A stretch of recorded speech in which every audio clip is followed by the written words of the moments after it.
안녕하세요. 스트로비스 코리아의 권학봉입니다. 네, 오늘도 포토샵 라이트룸 사진 보정 강의를 시작해 보도록 하겠습니다. 네, 오늘은 지난 시간에 말씀드린 대로 포토샵을 이용해 가지고 사진 보정을 실제로 해보는 이제 첫 번째 시간인데요. 이게 포토샵 같은 경우에 지난 시간에 말씀드렸듯이 굉장히 복잡하고 여러 가지 기능을 가지고 있는 그런 프로그램입니다. 그래서 어떤 기초를 완벽하게 익히고 실전으로 들어가기에는 너무나 많은 시간이 걸리죠. 그래서 이렇게 바로 실습을 하다가 보면은 여러분들이 어느 정도 익숙해졌을 때 실제로 쉽게 이용할 수 있을 거라고 생각을 합니다. 그러니까 이제 포토샵이 좀 어색하신 분들이더라도 오늘 하는 내용을 하나씩 이렇게 따라 하시다가 보면은 어느 정도 이런 느낌이구나 이렇게 감을 잡으실 수가 있을 것 같아요. 네, 그래서 포토샵을 이용을 할 때 저는 이렇게 철저하게 이 사진을 보정하는 그런 목적을 위해서만 이렇게 쓰는 방법을 여러분들한테 이제 지금부터 이제 계속 보여드릴 거니까 그 점을 이제 참고로 하셔가지고 보시면은 될 것 같습니다. 네, 그러면은 바로 예제 사진을 보면서 실습을 해보도록 하겠습니다. 언젠가는 사진 속에 무언가가 너에게 들려줄 거야. 그건 세상으로부터 네, 이 사진을 포토샵으로 가지고 가가지고 명암별 색보정이라고 그러죠. 스플릿 토닝을 3단계로 할 수 있는 그 기능을 한번 살펴보도록 하겠습니다. 라이트룸은 밝은 것과 어두운 것 두 가지만 이용을 한다고 하면은 포토샵 같은 경우에는 조금 더 정밀하게 밝고 중간 어두움 이렇게 3단계로 나눠져 있기 때문에 여러분들이 조금 더 원하는 그런 색감을 찾는데 훨씬 더 좋을 것 같아요. 그렇다고 무조건 포토샵에 가야 되는 건 아니고 여러분들이 만약에 밝음과 어두움 이 라이트룸에서 제공해주는 이 두 단계가 부족하다고 느낄 때 그때 이제 포토샵으로 가져가 가지고 작업을 하시면 됩니다. 우선 이 사진을 포토샵으로 가져가 보도록 하겠습니다. 네, 여기 보시면은 지금 라이브러리에서 확대된 거지만은 요렇게 여기에서 바로 오른쪽 마우스를 클릭해서 응용 프로그램에서 편집 그리고 어도비 포토샵 2020에서 편집 이렇게 가셔도 되고, 이게 만약에 현상 모드라도 똑같이 오른쪽 마우스를 클릭해서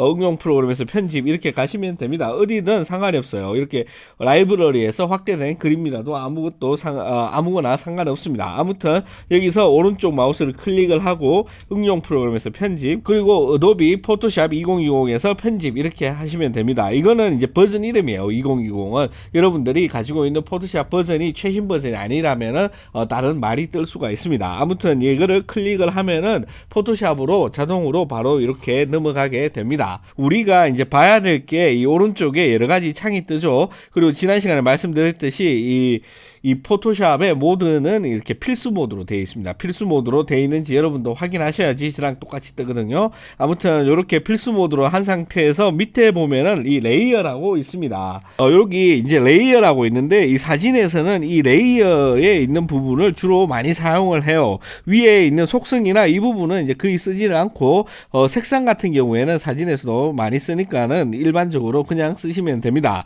아무튼 밑에 보시면은 이 레이어라는 탭이 있는데 이게 3개가 있습니다. 레이어, 채널, 패스 이렇게 있는데 이 3개 다 사진 보정할 때 굉장히 많이 쓰니까 어디에 있는지 정도는 여러분들이 알아두시는 게 좋을 것 같습니다.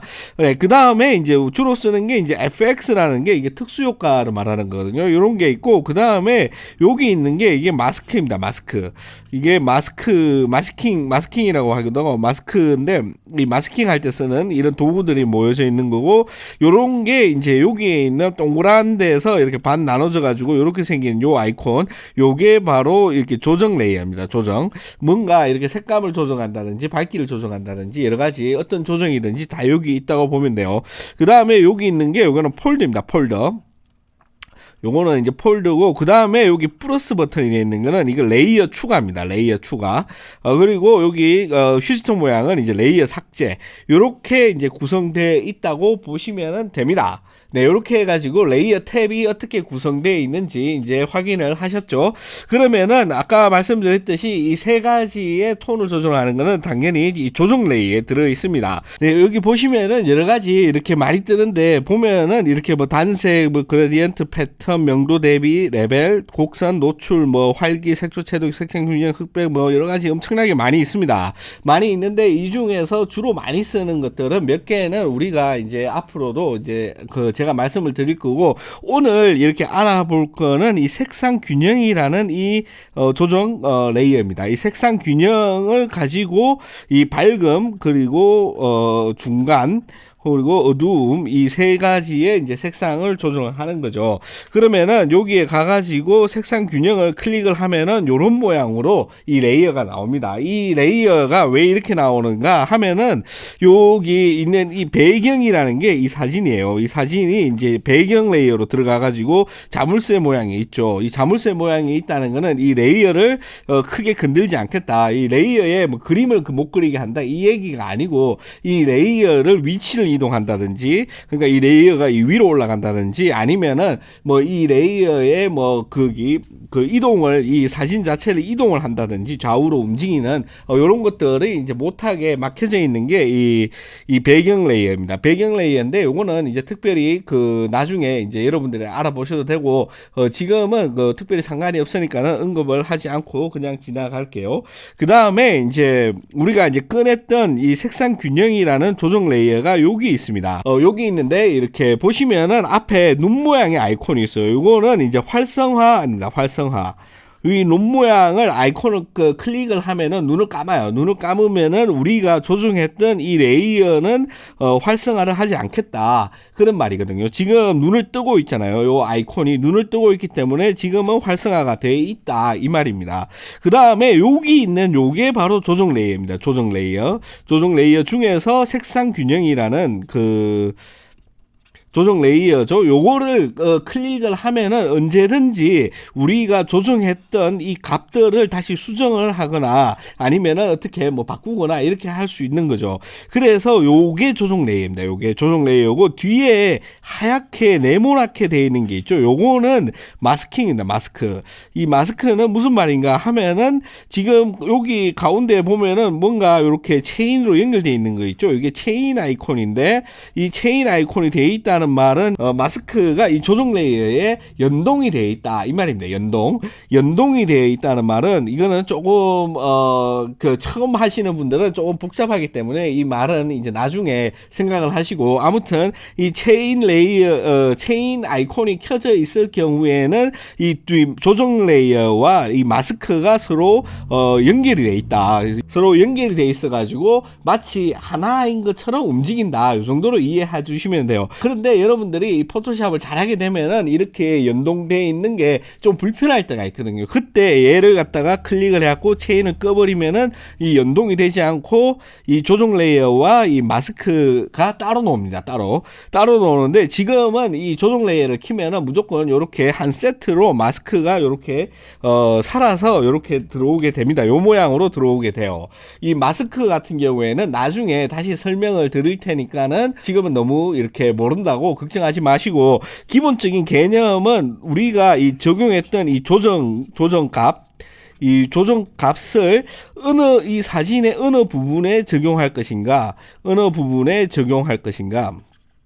혹은 적용하지 않을 것인가를 그림을 그려가지고 만들 수가 있어요. 지금 이 네모나게 이렇게 되어 있잖아요. 이 네모난 게 바로 이 사진의 전체 모양입니다. 이 전체 모양을 여기 들어가 있어요. 그래가지고 만약에 이 부분만 뭐 까맣게 칠하면은 이 부분만 이게 우리가 조정값이 적용되지 않고 빠지게 됩니다. 흰색으로 되어 있는 데만 적용이 되는 거예요. 아무튼 요거는 나중에 다시 제가 설명을 드릴 테니까 지금은 대충 뭐 이런 게 있나 보다 이렇게만 알고 계시면 됩니다.